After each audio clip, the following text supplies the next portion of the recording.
into the online broadcast network, AfterBuzz TV. Over 20 million weekly downloads in over 150 countries, and your #1 source for after-show entertainment.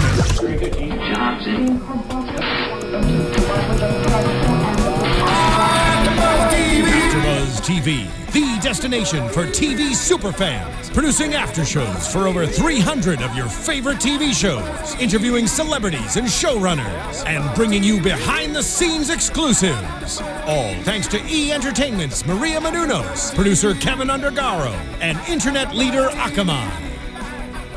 Now, let the buzz begin!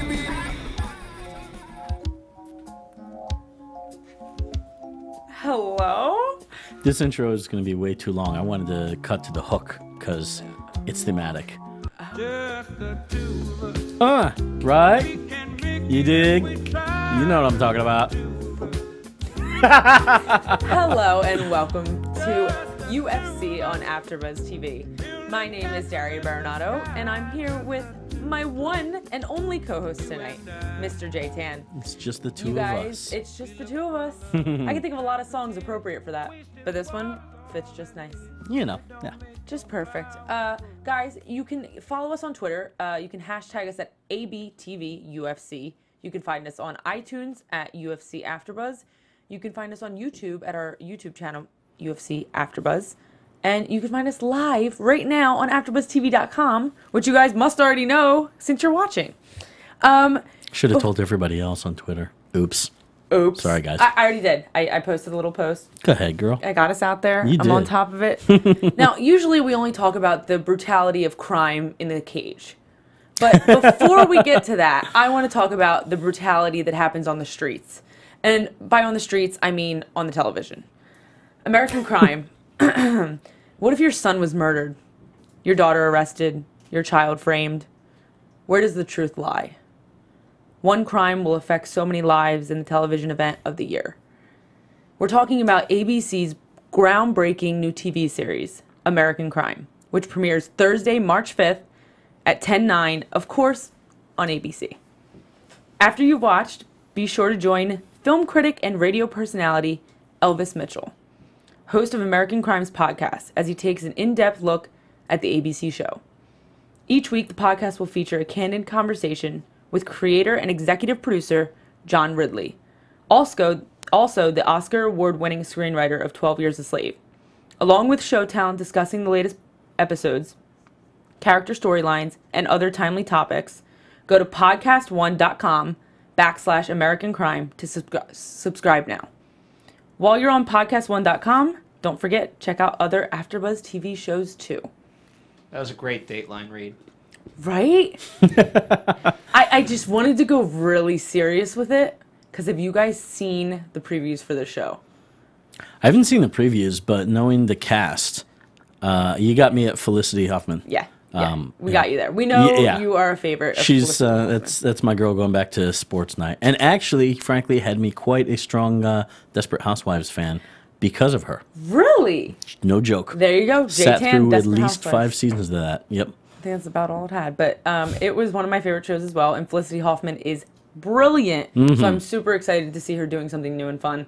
You know, on top of that too, Elvis Mitchell is the man, a really famous film critic and you know, very well respected. So if he's given an hour of his time to discussing this whole thing, then you've got John Ridley is the man. Yeah, 12 Years a Slave was genius. I loved that movie. That was an intense film. Very intense. I wonder if the show is going to be as intense.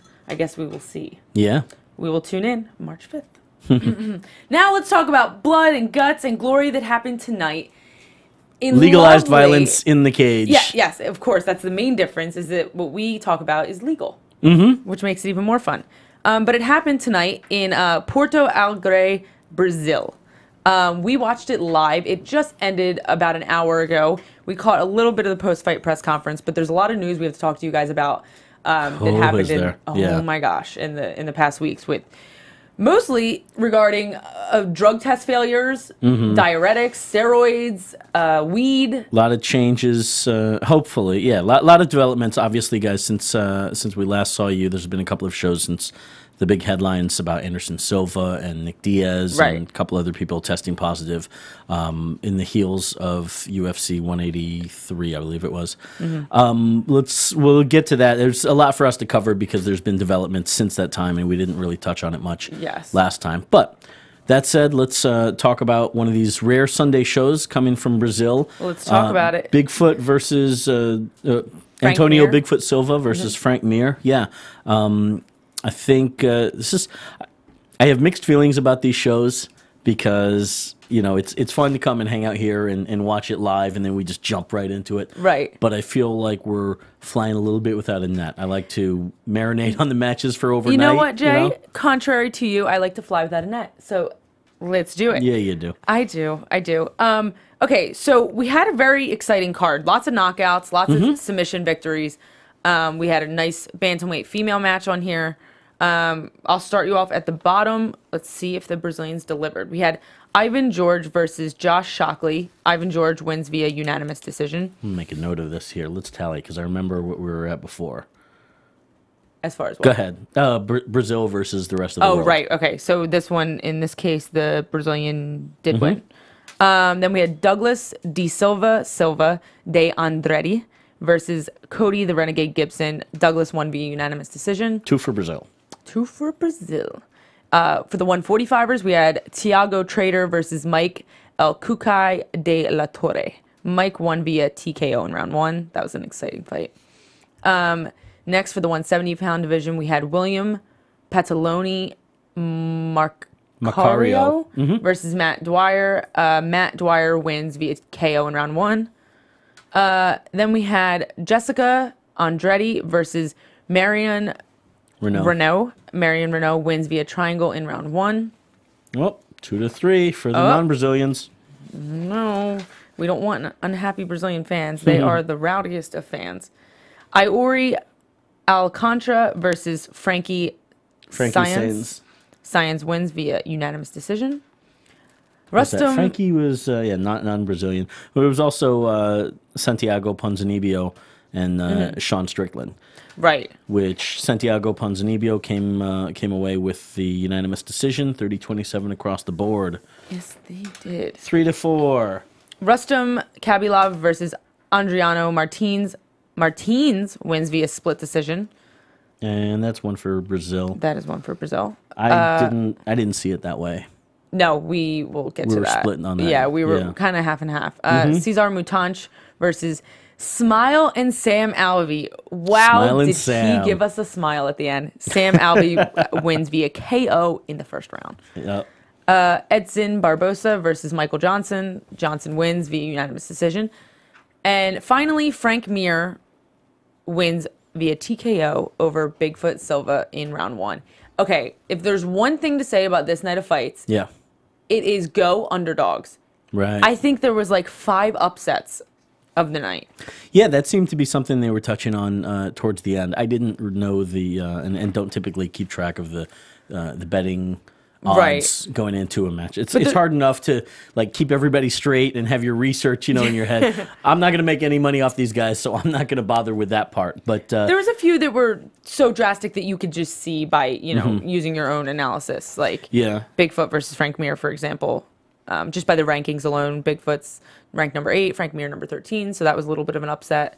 Do we know, was Frank not a favorite in that one? I don't think so, and I think Bigfoot was the favorite. I know I picked him, but I felt like this week, Mir? Listening to a lot of people talk about the card in the days preceding it, I felt like a lot of people were picking Mir, and I eat crow on that one. Yeah. I felt like a lot of like Brian Stan and them, before Michael Bisping right before the fight. I think they had Bigfoot. Really? Yeah, but maybe earlier in the week, like some of the other guys had Frank Mir. I don't know. I mean, Frank Mir is a guy that's been around forever. He's been in the UFC forever, and he's made his way to the title quite a few times. And Mir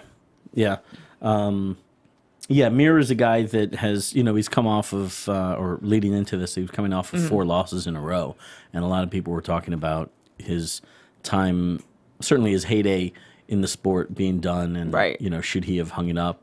And clearly, after this performance, he's still got a little bit left in him. Clearly, the answer is no. Yes. Yeah, he said that he took some time off to revamp his boxing. He said I think he was saying he was southpaw, then orthodox, then back to southpaw, and then back to orthodox. And that he started working really hard on his boxing and kind of starting from ground zero with his boxing and really creating, a nice technical style. So that was interesting to hear. And it definitely worked. He definitely looked good.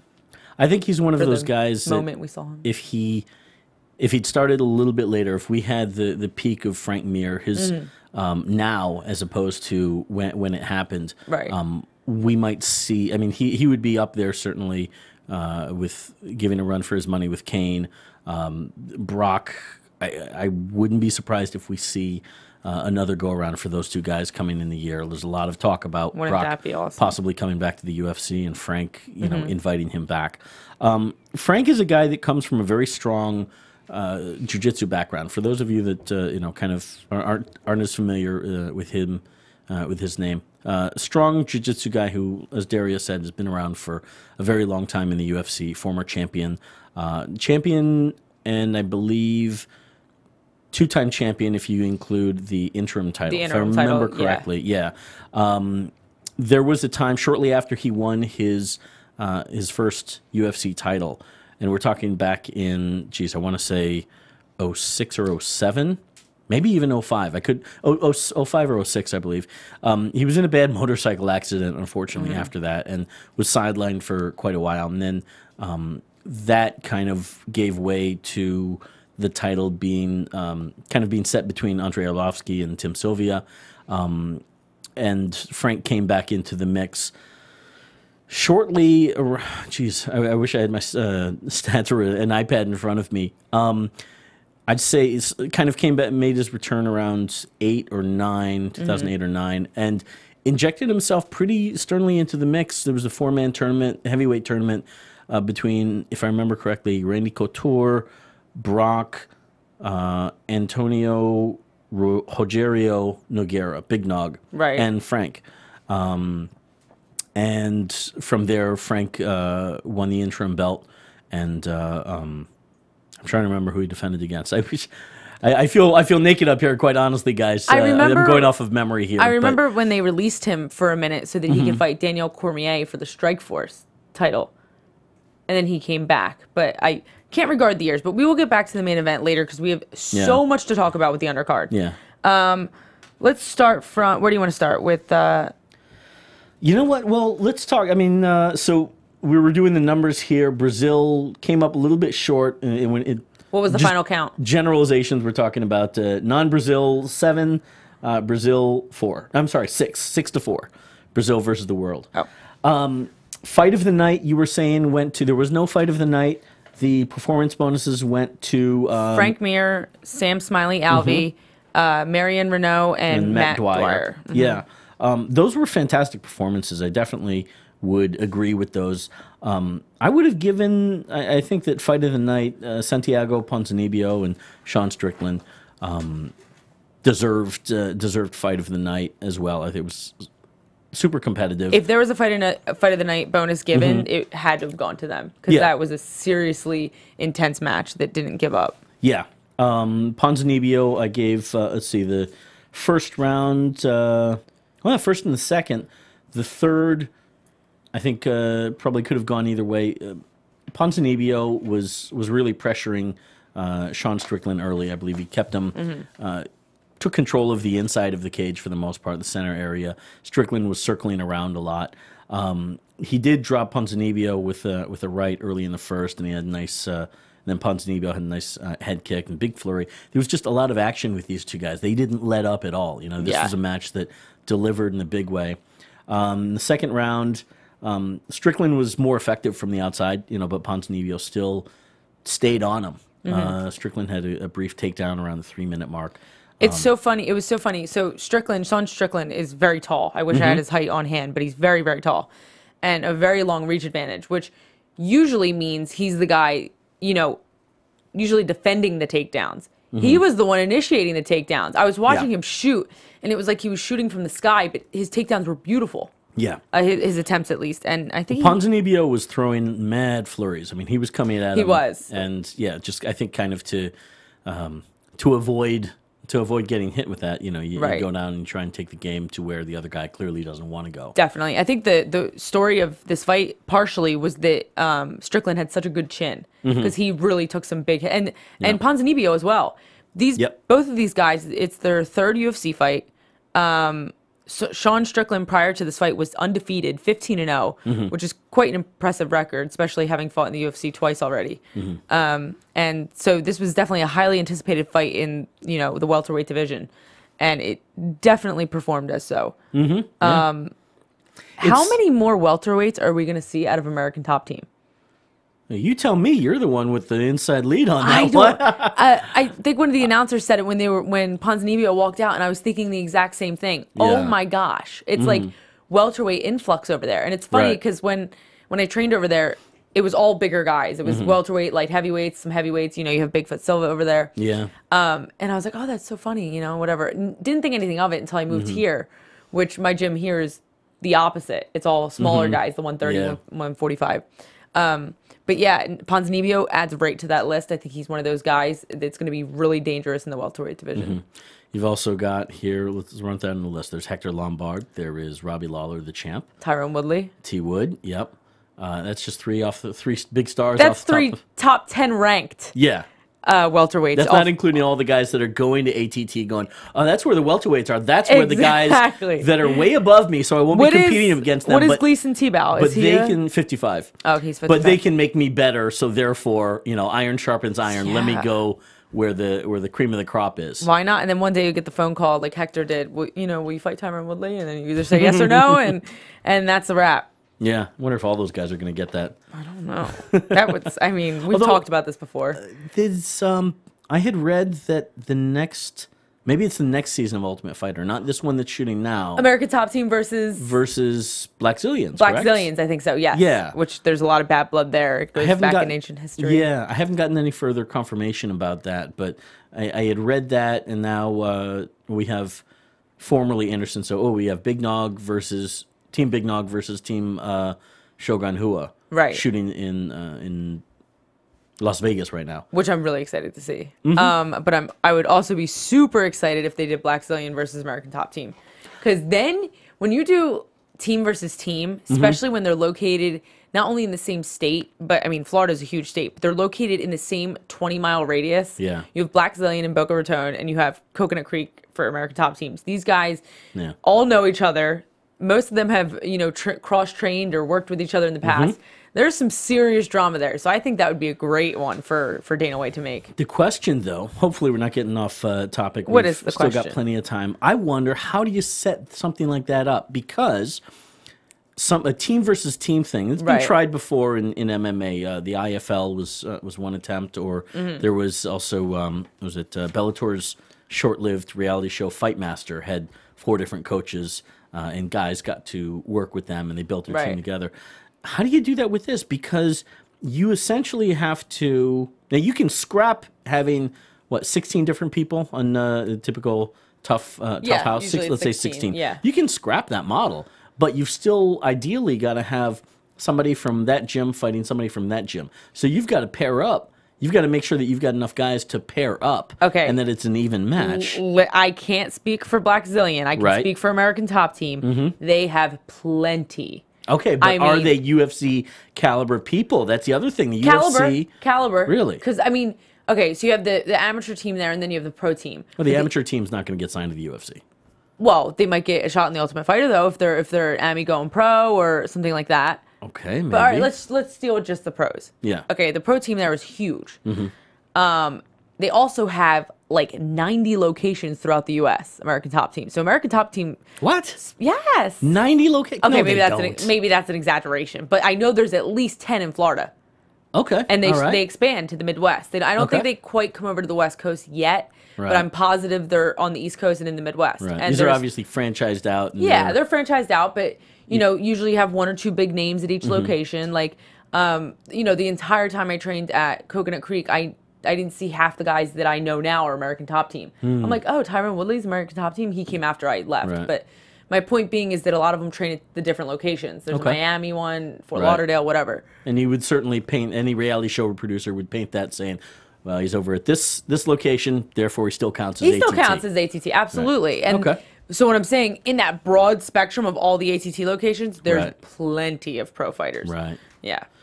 So I think it could be doable. 13 weeks. I'd be surprised if you can get that many. It's 6 weeks, right? Well, no, 13 week arc, the season. Okay. Oh, right. So you're talking about needing that many. What's it? 8 and 8, I suppose. Mm-hmm. Oof. And then what if guys end up having to fight each other, teammate and teammate, at that place? I mean, it's one thing when you're doing it on the show, but because you're not really teammates or friends outside now. But if you're talking about ATT beating, versus ATT or Black Zillion versus Black Zillion, I mean, you could probably get 8 guys from each of those gyms. Yeah, I don't think. concede Yeah, that. I think they would probably get 8 guys from each gym and then have them fight each other only. That would be the whole. Okay. thing. Yeah, but there's still elimination tournament.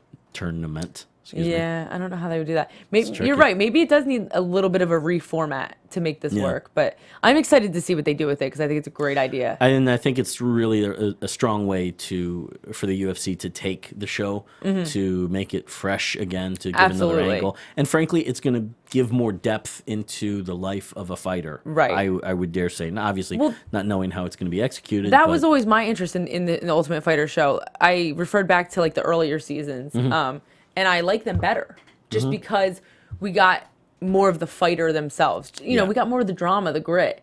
Oh, this fighter hates this fighter for this reason. This fighter poured a beer on this fighter's head. You know, it gives it a little reality show drama where you still have your fighting. But either way, I hope they do something fun with it, and I'd love to see it either way. Yeah. Team versus team. Let's hope it happens. Next, we have Ori Alantra versus Frankie Yuri. Science. Yeah. Frankie Saenz. I heard them saying. I heard him saying science. Yeah. Like almost like science, but science. Anyway, Science wins via unanimous decision.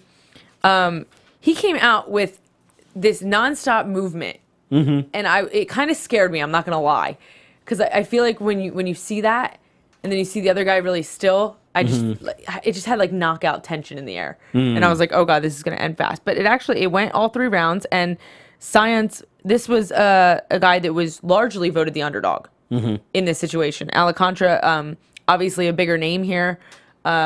He switched to Greg Jackson camp for this fight, so even more so a talked about name, and he ended up losing. We looked at each other. Was this the one that we said maybe there was an injury? Or no, that was Edison Barbosa. We'll get to that. Yeah. But anyway, great top game, great ground game by Science. That definitely is what won him the fight. That was pretty much the story of that. Yeah, Saenz, in my opinion, I gave him all 3 rounds. I see, in notes wise, there was a lot of clinch work that he did. Got it on the second, got a takedown off of Yuri's a kick and kind of slipped into. Yuri slipped and Saenz fell into his guard, I believe, or on top position. Good ground and pound in that second half of the second round. Pretty academic there, pretty straightforward. It was kind of like a very basic match. He was playing the guard, he got half guard, a little bit of movement on the ground. I could have seen if the ref were to stand it up at one point. It was getting kind of dry, and then he took him down again, and the same thing happened again. So good job by Yuri, and by Science, but I don't think we've seen the last from Alantra. No, of course not. No. Next we have Rustam Kabilov versus yep. Adriano Martins. This was definitely an upset. Yeah. This was the split that we didn't agree. The scores across the board were 29-28. Obviously 2 for Martins, 1 for Kabilov. I gave Kabilov the second and the third round. Martins had the first. Long feeling out period here. This was one where these guys were very, very careful with calculating with their with their strikes. Yes. I'll say. Kabilov's known to be a pretty aggressive guy, though, a pretty aggressive fighter. So it kind of surprised me. He does start off slow sometimes, but I think Martins really had respect for the power of Kabilov, and maybe that's where, kind of the hesitation came from. But it lingered. I mean, we looked at each other and we were like, oh my gosh, when is it going to pick up? Yeah. Martins had a nice takedown and almost got the rear naked choke in the first. Kabilov escaped, and there was little exchanges towards the end of the match. That was enough for me to give it to Martins.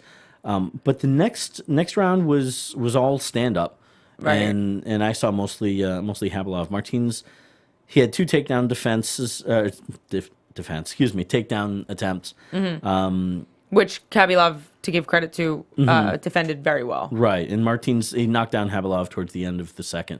But still, that match was mostly all Kabilov controlling. I think that was the round that was possibly debatable, but just because of that, it was a really hard left hook at the end, and it knocked Kabilov off of his feet. So I think we've talked about this in the past where there's one pivotal moment in a round that kind of wins the fighter that entire round. Yeah. It wasn't enough for me because he got up pretty fast. Right. It was almost one of those things where it was like, did he get knocked down just because of footing, the way that his feet were planted, or did he get knocked down because of, it was a knockdown? So I don't really know. It was hard to tell because he got up so fast. Yeah. But Kabilov, in the third round, had Martins on the ground. Kabilov did a long takedown shot against Martin, and I'm not sure if he actually got it briefly or didn't get it. A couple of right hands rocked Martins towards the end.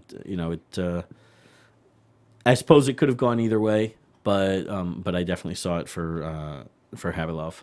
Yeah, I don't know. That was a hard one.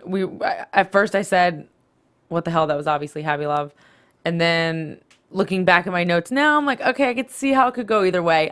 It's one of those ones I want to go back and watch again. To be fair, yeah. But yeah, either way, it was definitely not the most exciting fight of the night. Yeah. Well, what's nice is that this show, guys, I will say, I kind of like to talk about broad generalizations about the show itself. I feel like each one, if we look close enough, each one has its own identity, and this one I think certainly has the identity that is worth for you guys to go out of your way this week. DVR it if you can. They will replay it on Fox Sports 1 several times this week, if not over the next 2 weeks. A lot of good first-round finishes throughout. Obviously, we got some matches that went all the way, but decent first-round finishes and a lot of action and some good exchanges that I'd say makes this one worth going out of your way to watch. Yeah, this one, in my opinion, has so much MMA content in the sense of, like, for example, when we get to Edson Barbosa versus Michael Johnson, probably one of the most technically sound fights I've seen this year, definitely this year. Yeah. Between Michael Johnson's boxing and Edson Barbosa's taekwondo/kickboxing. I mean, it was a match that any MMA fan could really enjoy, and anyone that's not an MMA fan could enjoy just because of the pure beauty of the martial arts. Yeah. So definitely a card to watch. This one I marked on my list as one of the top. Obviously, we're only a couple months into, barely 2 months. But there's so much UFC already. Yeah. What I was going to say, this is one of the top shows of 2015 so far. I don't know if it'll necessarily stand the test of time as we go through the next 10 months or so. But as far as fight nights goes, we're off to a good start here. We need like a book, and we need to make lists of best fights, best fighters as we go along, so we can like look back at it and have an accurate, analysis of like, okay, well, at the beginning of the year, I thought that Donald Cerrone was doing really good, but then at the end of the year, and see how things change. That's exactly what I'm doing, and that's what I'm talking about. You're so smart. I am that nerd. Okay, so next we have Cesar Mutanch versus Smilin Sam Alvey. Smilin Sam. Gotta love this guy. Oh my God, talk about a fight that starts off slow and then out of nowhere. Okay, wait, the fight didn't start off slow. That's not fair. Smiley started off slow. Mutanch was attacking, throwing kicks, throwing punches, going after Smiley. And I think what did we say, the first 3 minutes, the first 4 minutes? First three, I think? Let me see here. Yeah, I mean, at least the first half. At least the first half of the first round. The match went 3:34, and 2:30 of that, Smilin Sam really did not throw at all. Not one punch. Yeah. Not one punch. Sam's a guy that, it's funny because he's been around the MMA scene for a long time. He trains with Dan Henderson and the boys down at Team Quest. Team Quest, right. He had a pretty good career prior to this in Canada, of all places. Really? Yeah, and made his name up in Canada on his matches were televised on Access TV. He's been around for a while. This is his break into the UFC, and I think it's long deserved. Very entertaining guy, but he is a bit of a slow starter. It takes time for him. He's one of those guys that has to get hit before his motor really goes into high gear. Right. But when it does, he's practically unstoppable.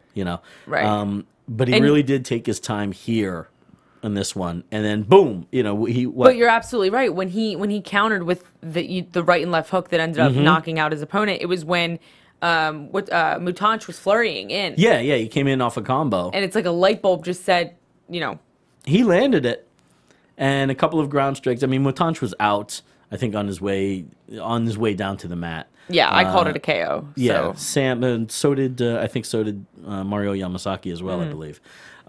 If that one, was that the one with the Ric Flair faceplant? No, that was earlier in the match. That's another. What's the one for you guys to go look? Jessica Andrade and Marion Renault. That submission. No. Matt Dwyer and William Pantalino. Guys, that's the one on the prelims. Oh, yes.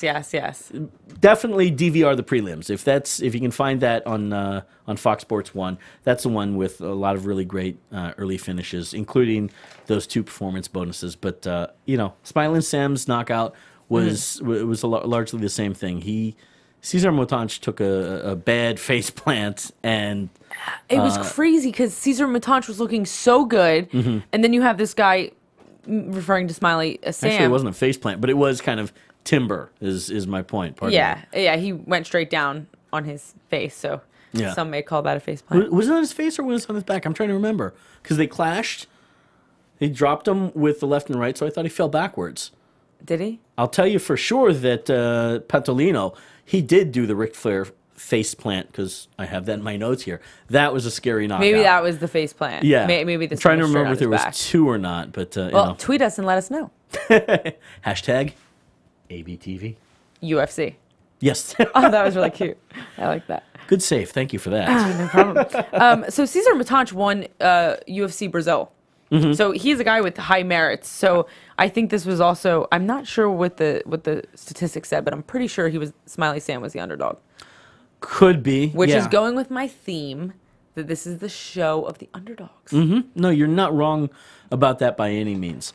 This is a match that Smilin Sam can definitely hang his hat on. Right. And hopefully we'll continue to see him rise. You mentioned, I want to go back because we have plenty of time. Marion Renault. It was the female match, the 135-pound. She faced Jessica Andrade, who is ranked number 10 in the bantamweight division. Marion Renault was the girl that she's 37 years old. She tried to get on The Ultimate Fighter when it was Miesha Tate and Ronda Rousey season. Right. Dana White told her, you're great, but you're just too old. Okay, no big deal. She goes back, goes in the gym, works her ass off. Here she is in the UFC. This is her second UFC match. And she's older. If you think about it. She's older than she was when he denied her. She was probably like 35 then. Oh, probably like 34. Yeah, 34, 35. Now she's 37, and now she's 2-0 in the UFC, and she's faced some pretty serious girls in the UFC thus far. So congratulations to her. She won via brutal triangle in the first round. I expect to see a lot out of her. She's one of those fighters that has the grit and the determination and the kind of mindset, like a Kat Zingano mindset, I think, that if she works her way up to the top, I would love to see her face Ronda Rousey. But that's a long way away. And we have a lot of people facing Ronda Rousey before that could possibly beat her as well. But it was definitely a good performance that puts her on the map and, a match for her to hang her hat on. Definitely. Andrade really, it struck me watching this match how much Andrade resembles a young, not Anderson, Vanderlei Silva. Yeah, you mentioned that. With this hunched down, murderous thing of just bobbing around in constant that fluid scares movement. me when people do that. Yeah. No. What scares me is the tight, high shoulders.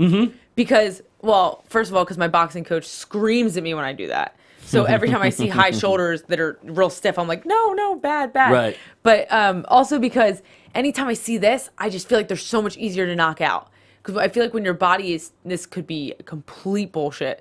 So anyone that knows anything about, science of knockouts, this theory may not be really good, but listen to us anyway but here. Listen to me anyway. I feel like when your body's stiff like that, and you get a crack on the chin or somewhere vulnerable, you're so much easier to knock out than when your body's relaxed and fluid and moving. It's Bruce Lee's theory to an extent about flowing like water, of being water. Right. If you're stiff, that point of impact, if it lands on you. Actually, I know I'm right. I take that back. I know I'm right because when you get in car accidents, they say that when you get like like, for example, T-boned and you don't see the other person coming, you usually get less hurt than when, like, you get in an accident that's, like, head-on because your body tightens. I've heard this. It's a theory. I'm going to go with it. Yeah. When your body's tight and stiff and you're scared and your anxiety's up, you're easier to knock out. But that said, I never want to face any kind of a punch from a young Vanderlei Silva, which thankfully I won't have to because he's old now, or a current Jessica Andrade. I agree. I don't want to face that from an old Vanderlei Silva either, for that matter. I'm sure it would be just as bad for me. But she came out. She was really laying it on. You look at this girl's last fight. She fought Alexis Dufresne and beat her badly. I mean, this Jessica. You're talking about Jessica. Referring to Jessica Andrade. She is no joke. This girl is definitely a heavy contender in the 135-pound division. So for Marion Renaud to come in, as long as she doesn't get tapped out, beat her like exactly. As long as so Marion Renaud to come in and beat her like the way she did says a lot about Marion Renaud. Jessica dropped Renaud with a flurry. She followed up really fast with ground and pound, and it looked like, and she fell into her guard. It looked like the round was going to be Andrade's, and then Renaud set up. She worked for a triangle. It slipped at first, but then was able to get it on, and just one of those scenarios where you get caught, and that's it. You don't expect to get caught. You know, shades of Fedor Emelianenko and Fabricio Verdum in Strikeforce. Very true. Yeah. That's another piece of homework, right? Tell them to go look that up. That's yeah. More homework for you guys, which all can be done at Fight Pass for the low cost of $9.99. $9.99. Except for this one, actually, which can be done on Fox Sports 1 for the low cost of whatever your cable bill is. Which is probably more than $9.99. Yes, probably absolutely. like $99.99. Yeah, and whatever sports tier you're paying for, as I am. Yeah, so of course. We have to keep Where up are to we date. here? Let's talk about this co-main, huh? Co-main event. Michael Johnson. The most stacked division in the UFC, quite possibly. The lightweight division, we have Edson Jr. Barbosa versus Michael the Menace Johnson. He has not been menacing us for quite some time now. He has been absent. You like that? You like that? You're getting good there. I thought so too. He has been absent for, I think, 2 years now. He was supposed to have a... 2 years already? Nope, I lied. It's like a year and a half. Okay, but wow. Either way... quite a hiatus, yeah. He had a hiatus. He was supposed to have a fight, and then he got arrested for a domestic dispute. Oops. And they had to cancel his fight with Josh Thompson. And now he's back, and he faced number 6 in the division, Edson Barbosa. Once again, the underdog of the fight, but he wins via unanimous decision. This could also have been the fight of the night. You think so? Yes. Really? Yeah. You don't? No, I don't. I'm so confused. I don't Why? at all. Because this was the one, Michael Johnson did fantastic. I forgot which season of Tough he was on, but middle of the series. Wait, I can predict why you're not going to say it's fight of the night. Because Jay likes fights of the night that are really close matches that you almost can't tell who won. Right. Whereas I would consider this fight of the night because, yes, it was decisive who won, but it was still a very good performance by both fighters. So we have different definitions of fight of the night. Yeah. Is that fair to say? Yeah, that is why I wouldn't give it fight of the night. Although Michael Johnson did look fantastic. Came in as a wrestler. He's been with the Black Zillions for quite some time. I'm not sure exactly where he was prior to that. I think Rashad Evans was in his corner. Yeah, Rashad was there. But his striking looked fantastic. He was a guy that at one point would rely on his wrestling. Certainly that was his go-to at least. But he's come a long way, and I don't mean to say that this is his coming out party with his striking. He's been a guy on the rise for quite a long time. I think flying under the radar a little bit, and I'd attribute that, quite frankly, to lack of pizzazz or it factor, quite frankly. A name like Michael Johnson can get lost in the mix with a lot of other names. Not a guy with a very distinct look, but certainly fantastic matches. I've been a fan of watching his matches really since whichever season of Tough he was on. But here he was in control, and against a guy like Edson Barbosa, coming off of over a year layoff, that's a big chunk. That's a big bite to take. Your first time back to the table. Yes, I agree. And Edson did not have an answer for him at all. Michael kept the pressure on him. Edson, obviously known for his kicks. didn't get those kicks off nearly as much as we normally see. I don't know if he just couldn't find his range with Michael Johnson. It looked to me a boxer versus a high-level kickboxer, taekwondo-style guy, which, of course, that's what they both are. But it was like, usually Edson Barbosa likes to play the outside, likes to throw a lot of those kicks, and he usually owns the cage by doing so. Yeah. I think Michael Johnson was just stepping in a little too much for Edson to be able to do so. Right, yeah. He was really getting inside and boxing so well. Edson Barbosa shot hard for a takedown. I mean, committed to this takedown and was stopped by Michael Johnson's punches. Yeah. He got down low, threw some beautiful uppercuts, and Edson Barbosa quickly backed out of that takedown attempt. Yeah. So, I mean, this is a guy whose striking is on point. I'd be really interested to see how he'd face against, the guys in the top 5 right now, the rest of the division up there. I think we're going to start to see that. In this post-fight, he talked about Benson Henderson. Yeah. I think that's a really interesting, exciting match because you've got 2 decent ground guys that have no fear whatsoever of standing and throwing. I would love to see that fight. Yeah. Benson Henderson over the past, I could say a couple months because he's fought more than once in the past couple months, but in the past year or so has really become one of my favorite fighters to watch. Yeah. I don't know about the whole toothpick thing. I don't really buy into all that crap, but him as a fighter, the fact that he can go for, 5-minute rounds and be completely, his cardio tank is completely filled. He's always entertaining. He never stops moving. And his last fight, moving up a weight class on a couple weeks' notice or whatever it was, and really just looking phenomenal. He's become one of my favorite fighters. That's that fighting spirit. Oh, God, yeah. To see him versus Michael Johnson, I think that'd be a really entertaining fight. Exactly, yeah. Let's but do to it. a casual fan, you're going to say, oh, Benson Henderson, yeah, I know that guy. He's got the funny hair. He's And like the half toothpick. Korean. Yeah, the toothpick guy. Right. And, and hopefully people will remember that he was a UFC champion. Yeah, I would hope so. And then they go, Michael Johnson. And people say, who? Huh? What? Yeah. Oh, okay. But then Right. the match, I think, would deliver. Obviously, hardcore fans are going to be excited Right. about that one. It's definitely a match that would deliver, and hopefully maybe a match like that could give, Michael Johnson a name.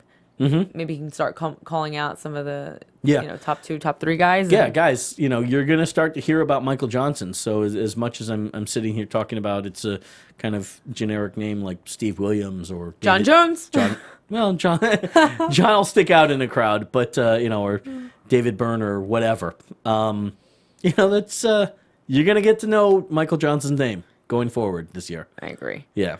So the main event of the evening, Antonio Bigfoot Silva versus Frank Mir. Wow.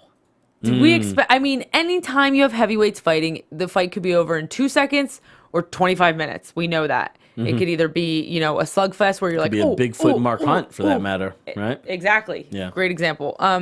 This one, on the other hand, jab, then left hook, drops Bigfoot. Fight was over. First round, a TKO for Frank Mir. This thing barely got started. It barely got started. Kind of like Smilin Sam. I don't really think that Bigfoot threw many, if any. It was a slow feeling out period. There was like one flurry. Not very long. Yeah, and then all of a sudden, boom. Mir he feints the jab, follows up with a left hook. It drops Bigfoot. Yep. Follows up with I counted eight strikes on the ground. And that was, I think they were giving the referee, who surprisingly I don't have a note on here. I normally do. It was giving Bigfoot as much time as possible to, excuse me, to revive. Yeah, Leon Roberts earlier in the night did the same thing with. Tell you in a second. It was a little bit questionable. The Mike De La Torre Thiago Trader match.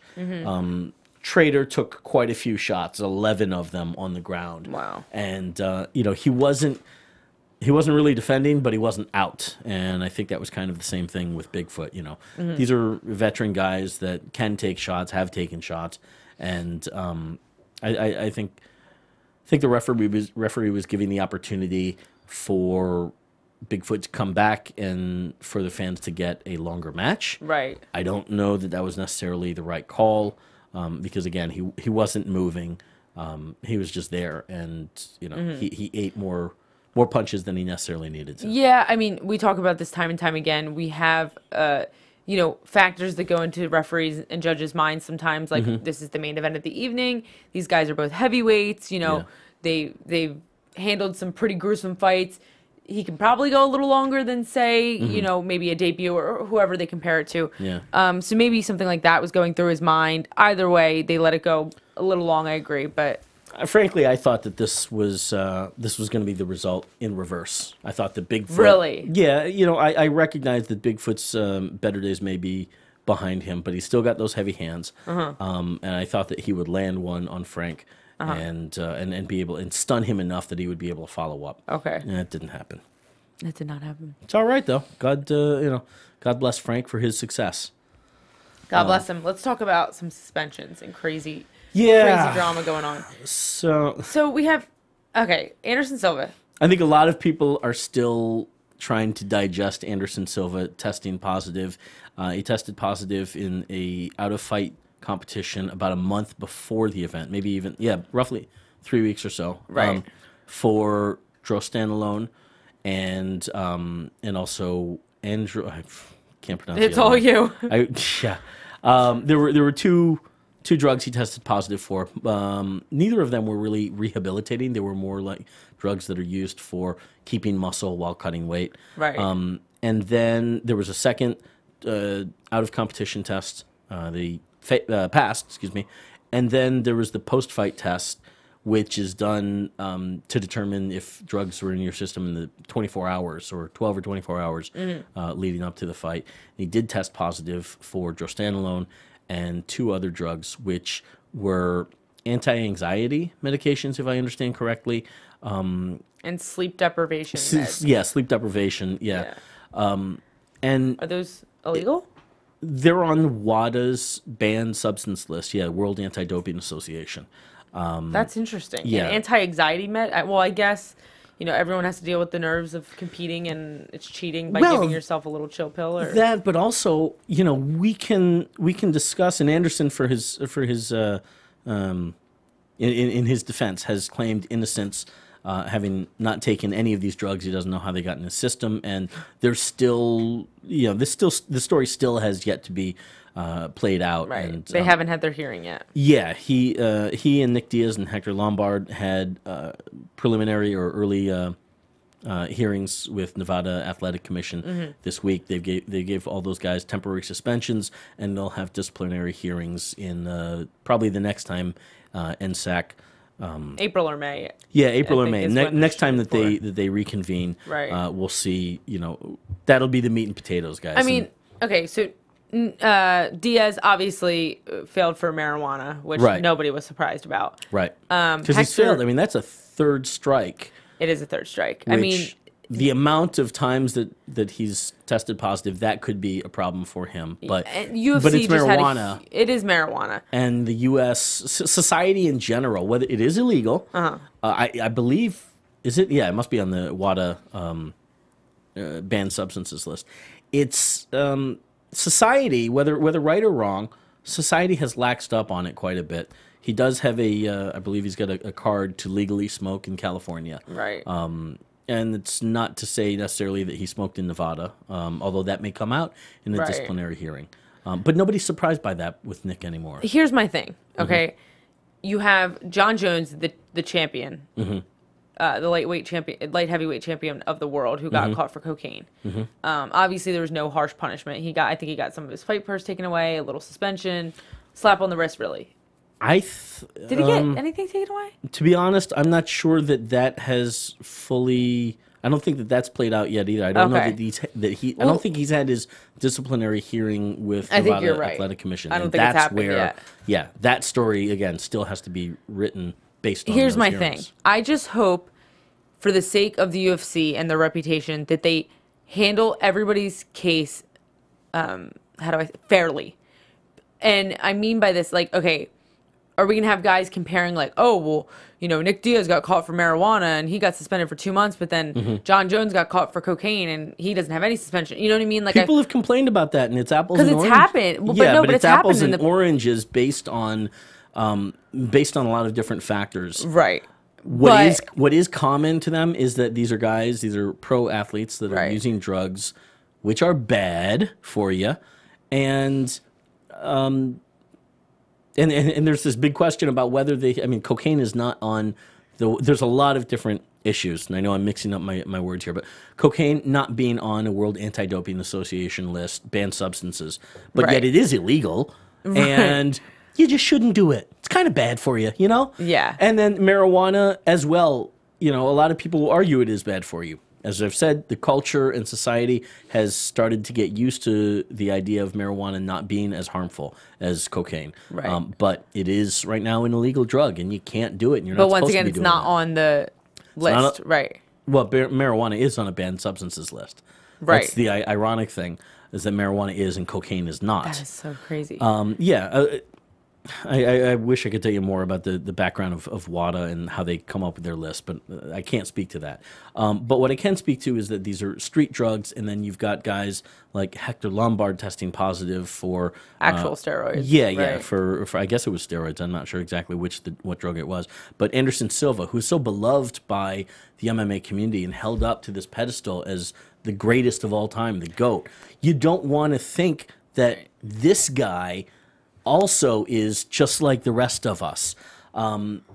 Does he, you know, we want somebody to be the hero that we can point to and say, that's the dude that came and went and everybody else is aspiring to be as great as him. You know, maybe we have, we'll only know in retrospect, but maybe we had that with George St. Pierre. Maybe we had that with Randy Couture. But a lot of people are saying that with Fedor.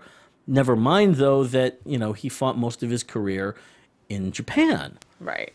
Where they don't test, that's my point. Yeah, of course he could have been on steroids over there. But my thing is it's Anderson Silva. Everybody looks up to Anderson Silva. Anderson Silva's everyone's like, I don't know. As well they should. Right. But it brings into question, one popped test will bring into question his whole legacy. the legacy. Exactly. And that is something that in time we'll be able to speak to. People will ask those questions. I think Anderson at some point will be willing to address those things, and we'll also get a lot of evidence out of the disciplinary hearing, hopefully. You know, once you go to Yahoo Sports homepage and you see Anderson Silva test positive for steroids, no matter what the outcome, what the result, innocent, guilty, or not, it's always going to be a tarnish on his legacy. An asterisk. It's always going to be there. Yeah. We're always going to remember the time that Anderson Silva got caught for steroids. And Ronda Rousey even spoke out and said, I don't even think I could look at him. If I saw him, I wouldn't know how to look at him. Not because she, you know, disrespects him or anything like that, just because she wouldn't know how to handle it. Yeah. But what does Ronda Rousey and what does the rest of the world, anybody besides Anderson Silva and maybe his closest training partners in his family, what do we really know about the facts of the case and history? Very true. And that's why it's important that we need to hear these things.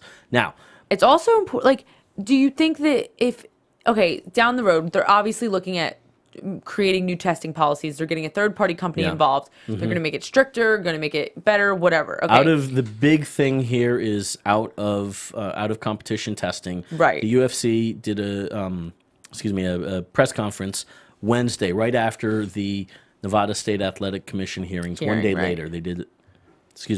NSAC did their hearings or their commission meeting on Tuesday, and the UFC did their press conference on Wednesday and said we're going to be investing more money in out-of-competition testing, drug testing, right? Third-party WADA-approved testing group. They're going to start. Yeah, they're trying to put on harsher penalties, test more often, test more frequently, test out of competition. Which, in competition, guys, it's essentially 12 to 24 hours before the match. That's when the state athletic commissions, most state athletic commissions, if they're going to test fighters, that's when they'll test. It's very rare. I think most commissions do not test out of competition. California is one of them. But I don't actually believe that Nevada is. I need to double check my facts. But it's not a common thing. Now with the UFC, with the company that pays these guys to fight, even the pays them to fight and are applicable to each state's athletic commission, which can vary. but the banned substances list does not vary from state to state, I don't believe, at least not in terms of being applicable to fighters. So that banned substances list, fighters are going to have to test for that year-round, randomly. You're going to get caught a lot more often. Yes, exactly, as they should. Because this is my But thing. the flip side is, oh crap, what if Anderson Silva's been doing that the whole time and we lose him? What if the company loses all these guys that have made them a lot of money and have this huge legacy? No. Once you set the standard, once you start popping, 30 guys a month because, you're testing all these people and all these people are popping. Which it could be. They're going to get the memo. They're going to stop doing the steroids because they can't compete if they do. And then they're, oh my God, I'm going to lose 30% of my fight price. Oh my God, I'm going to be spending for 9 months. That's going to ruin my career. Whatever the case may be, the penalties get bigger. The testing gets stricter, and people stop doing steroids. And I completely agree that that's the right thing to do. Right. I love this sport as much as anybody else, and we want it cleaned up. We want it fair. We don't want people going in there with an unfair advantage to another person because those two guys are punching each other in the head. We're talking about human damage. We're not talking about knocking the ball farther away so that the opposing team has to chase longer, I would say not that. I'm not. Go ahead. The flip side is, who are we going to see vanish? Get popped? Yeah, and vanish. I mean, what if, hypothetically, what if this happens to Conor McGregor in April, or May? What happens? We have, proverbially speaking, financially, shit hits the fan. UFC star on the rise lose his rise. I mean, it would be gone because he would get a 9-month suspension, and after the 9 months, nobody would remember who Conor McGregor was. I think people will remember, but and we're not talking about 9 months. No, they're talking about 2 to 4 years. Suspension. Oh, okay. 2 to 4, which is close to for some guys in their career. Would forget who he was, but they would already have new rising stars in his place. Okay, but go ahead. We have to accept that new rising star may not exist to the same level of a Conor. Yeah, and I'm not agree. I'm not saying it's worth it to protect somebody. A potential star like Conor, and again, this is hypothetical. I don't want anybody getting the wrong impression about what we're saying about this current rising star. Conor. Yeah, but as a guy that can be a cash cow for the company, that's a big risk. You're talking about, I get what you're saying, but you're talking about the longevity of the UFC. Yeah. In the long run, we will come to a better place where there will be athletes not on steroids. So if Dana White really cares about his fighters that much, and they really care about the company as a whole, I think it's the better long-term decision. Absolutely. I think they're definitely, like you said, they're going to face some hardships. They're probably going to get, but listen, you've already popped Anderson Silva. Okay, you've already caught John Jones on fucking I cannot say it. Bleep. Well, like, it's cocaine. So how many more? I mean, what other stars can you pop? You got the biggest two. That's a very fair point. You know what? Kill your darlings, as they say, and maybe this is the right thing to do. Kill the darlings proverbially. Hopefully they test. Hopefully they test negative. First of all, that's what we want. I believe and then it'll look great. I believe that there's a decent amount of fighters that are in the UFC that are negative, that are clean, and maybe those guys just got to learn to be better marketing machines. Listen, you don't think before Dana White does this whole third-party thing, you don't think he's going to knock on Conor McGregor's door, sit him down in front of his family, and say, "Listen, mother effer, if you pop positive when we start this new thing, that's it." I don't know. He's going to do that. Because I don't know. I would think he's going to protect his babies. He's going to tell Rhonda and it's Conor worth it. It's worth it to mention that this proposed new third party and out of competition testing goes into effect in July. Right. So this there is some time to get used to this. This next step alone, even before it goes into effect, the talk of this next step is, getting the athletes all around, all the martial artists around that want to be in the UFC, it's getting them to put down the steroids right now, I think. They're looking at this and saying, oh, God, I could be the next one. Oh, my God, they're going to do this third-party testing. I'm going to be the first one to pop, Well, the other question all is... these fans are butts. Yeah, this is all good talk. A lot of people are very, very, very much in support of this whole thing. The question is... it's talk. How much follow-up do we see? And hopefully we see a lot. You will know if we see some big stars get pulled from cards, whether they release the results or not. I mean, if you I was see guys thinking get about pulled, that. yeah, I was thinking about that. If Are you they see gonna guys get pulled for no explanation after July, then that really could kind of Chances be are. a telltale I was sign. like, would it be fairer if they didn't tell the fans and kind of just kept it under the wrap so maybe they could save the reputation of some of these fighters? It'll come out. I think even if I think there could be a precedent set where you can viably not release the results. But if you pull somebody with no explanation, Right. then the writing is kind of on the wall. On the wall, right. And I think it's going to get out regardless. That those tests are going to get out regardless. It Right. might be the right thing, quite frankly, as well as a deterrent for the next generation of fighters to enter the UFC to make that known. Right. Might be. I don't know offhand what would be the right call there. There's a lot of different factors and moving pieces here. But Right. this is Well, the UFC's attempt to clean up the sport. And, Go UFC. I yeah. like this attempt. I like where it's going. I want to know what you guys think, though. So tweet us at AfterBuzz UFC or at JTan716 if you want to talk to Mr. J. Daria B28 if you want to talk to me. We'd love to hear your opinions. Also, you guys can comment on our YouTube video. Let us know what you think. See you guys later. From executive producers Maria Menounos, Kevin Undergaro, Phil Svitek, and the entire AfterBuzz TV staff, we would like to thank you for listening to the AfterBuzz TV network. To watch or listen to other after shows and post comments or questions, be sure to visit AfterBuzzTV.com. I'm Sir Richard Wentworth, and this has been a presentation of AfterBuzz TV. Buzz you later. The views expressed herein are those of the hosts only and do not necessarily reflect the views of AfterBuzz TV or its owners or principals.